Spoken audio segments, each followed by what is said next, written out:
नक्सली उधर हथियार उठा, लश्कर के लश्कर आते हैं, अफसोस मगर आतंक के हर इल्जाम मेरे सर आते हैं।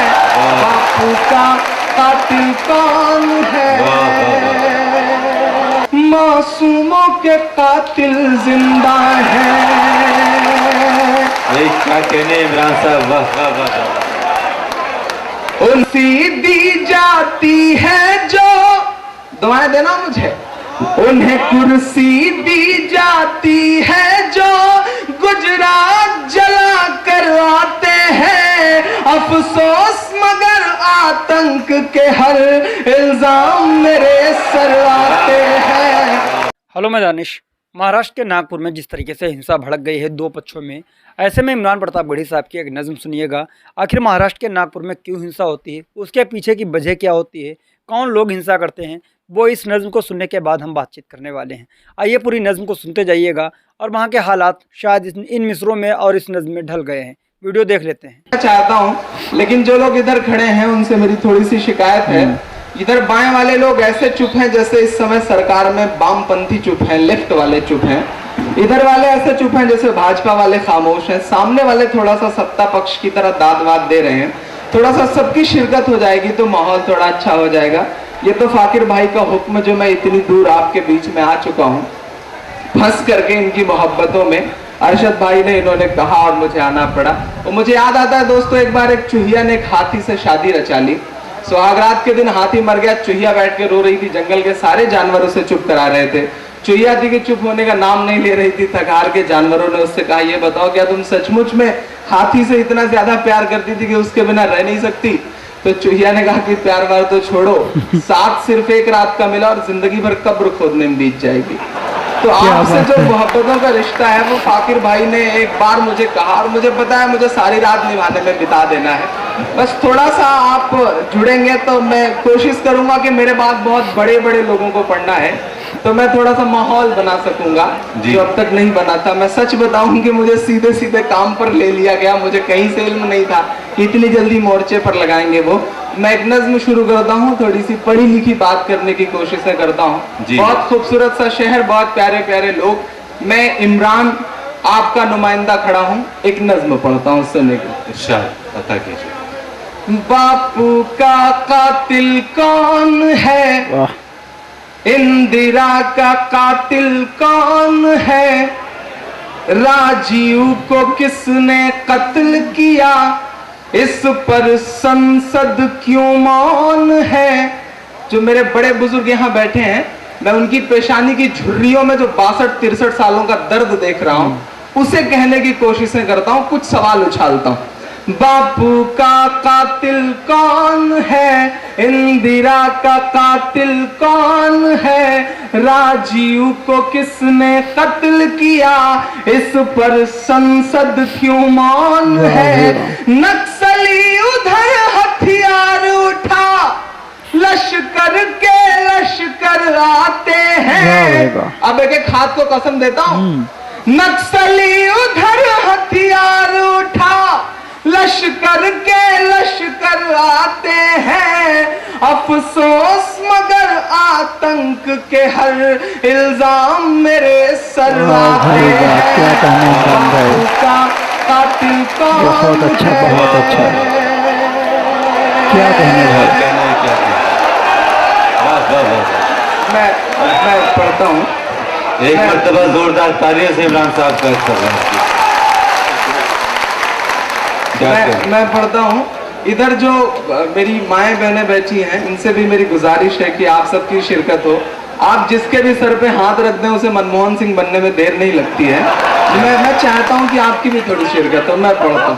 बापू का कातिल कौन है, इंदिरा का कातिल कौन है, राजीव को किसने कत्ल किया, इस पर संसद क्यों मौन है।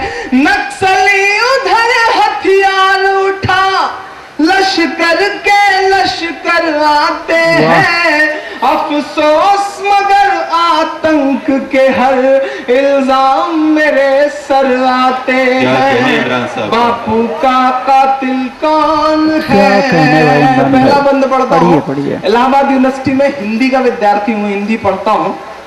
मीरा, सूर, कबीर और तुलसी को पढ़ने वाला एक बच्चा आपका दर्द गाने की कोशिशें करता है।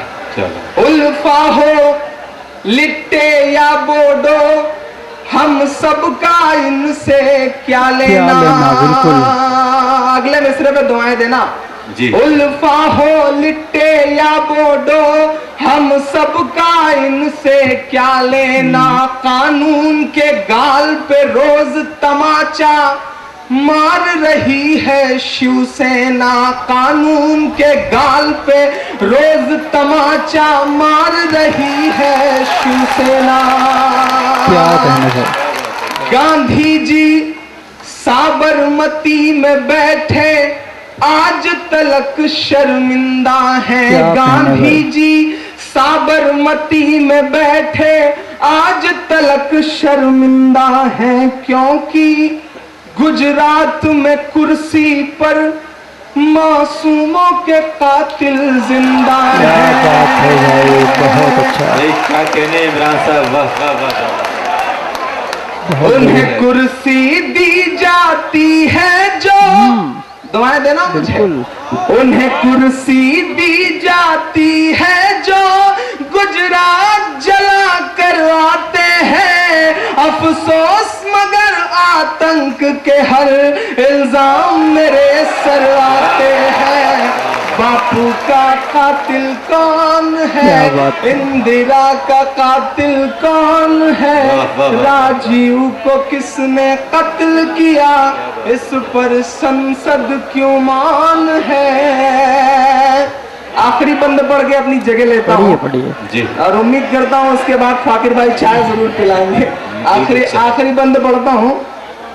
ये शायरी की भाषा नहीं है, इतनी कड़वाहट, लेकिन क्या करें, 62 सालों में जो मिला वो शायरी में ढल गया। मैं पढ़ता हूँ। बापू का कातिल कौन है? ये ताजमहल, ये लाल किला, ये जितनी भी तामीरें हैं,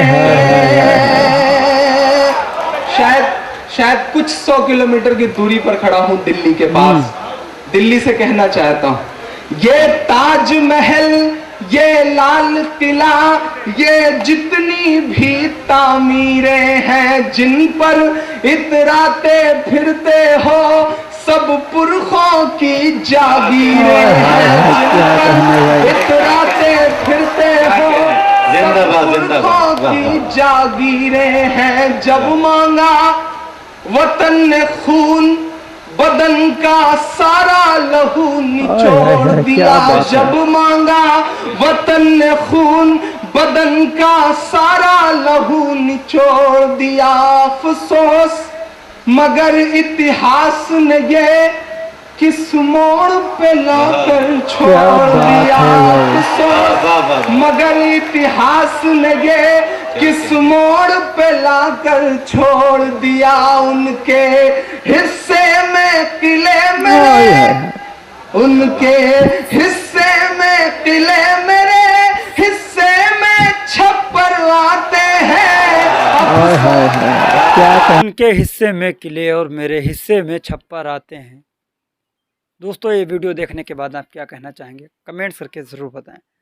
दरअसल ये नज़्म मुझे इसलिए याद आई क्योंकि महाराष्ट्र के नागपुर में सोमवार को औरंगजेब की कब्र को हटाने के लिए एक दक्षिणपंथी संगठन द्वारा किए गए प्रदर्शन के दौरान मुस्लिम समुदाय के पवित्र ग्रंथ को जलाए जाने की अफवाह के बाद तनाव उत्पन्न हो गया, जिसके बाद दो गुटों में झड़प हो गई और पुलिस पर पथराव भी किया गया।